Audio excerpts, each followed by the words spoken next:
Welcome back to the Shay. FC Halifax Town can join 17 other non-league sides in the hat for the second round draw in around 90 minutes' time. Let's join our commentators for the day. Jim Beglin alongside Peter Drury.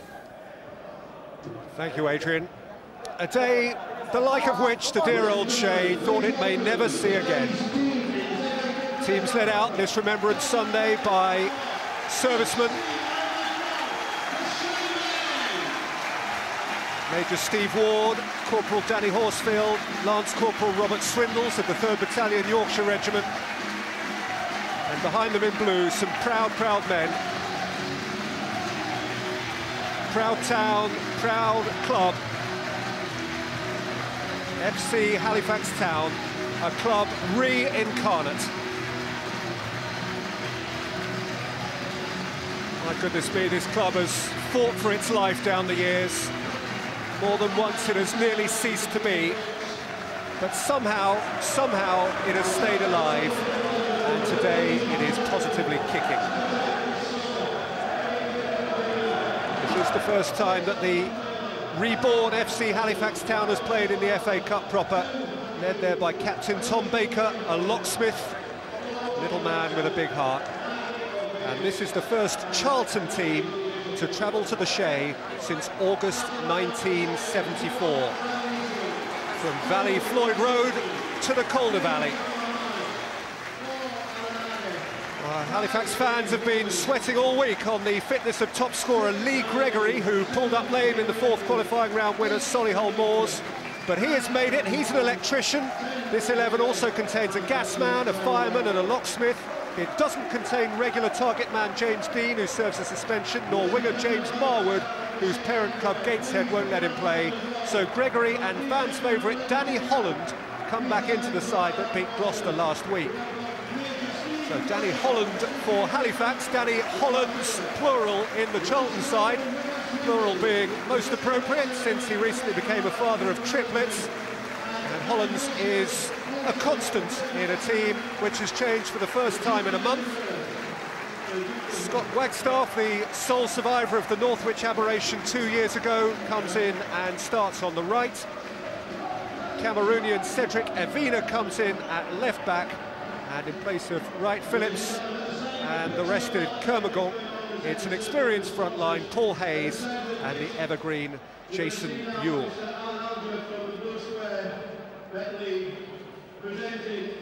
10 goals for Halifax's number 10. Their top scorer this season, his involvement key. Neil Aspin was a muck and nettle centre-half. He's turning out to be a very successful manager, the Blue Square North Manager of the Month, on the back of 2 full seasons at this club, 2 promotions, 2 titles. Nor is Chris Powell having a shabby time. He's clearly enjoying his afternoon, a man who made his England debut the last time England beat Spain.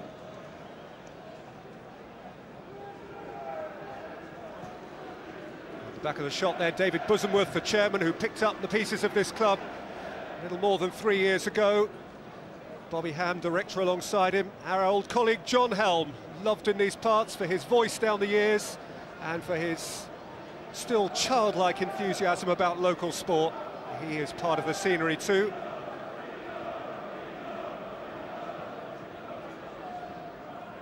The referee here has first-round form.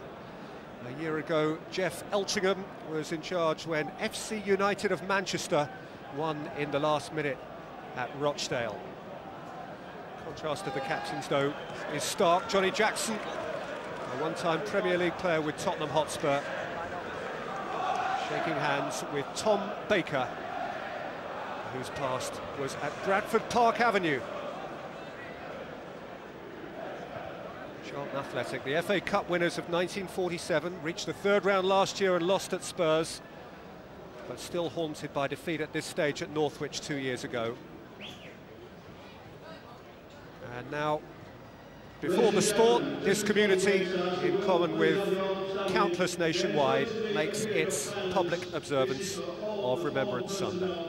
Of all the wars and conflicts that Great Britain has been involved in. This silence will begin and end on the referee's whistle.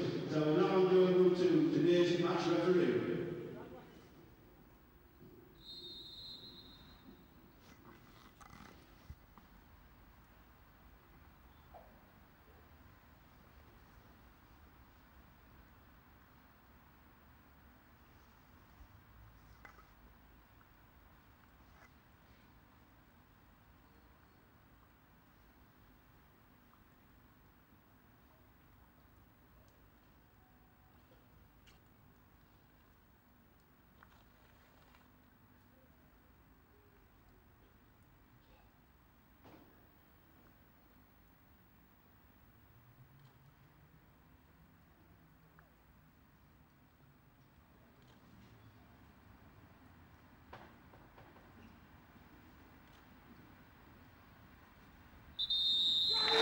And it is with profound gratitude we remain free to enjoy days of fun just like this one. They'll need to be bonded. 2 years ago, Northwich broke Charlton apart.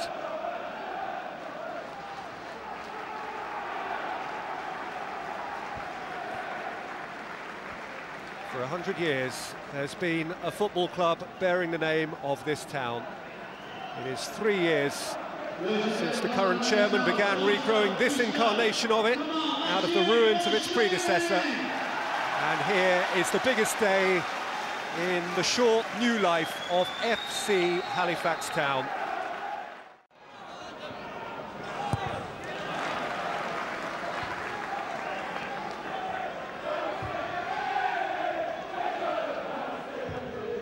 Baker! Oh!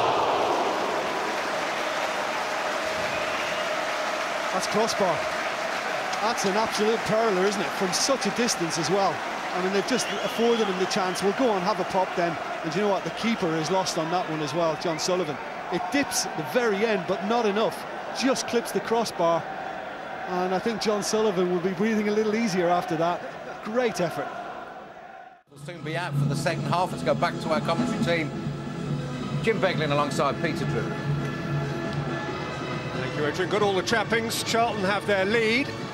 It's not as extensive a lead as they enjoyed via their youth team on Monday night. In a similar sort of fixture, Charlton's under-18s had a 9-0 away win at Soham.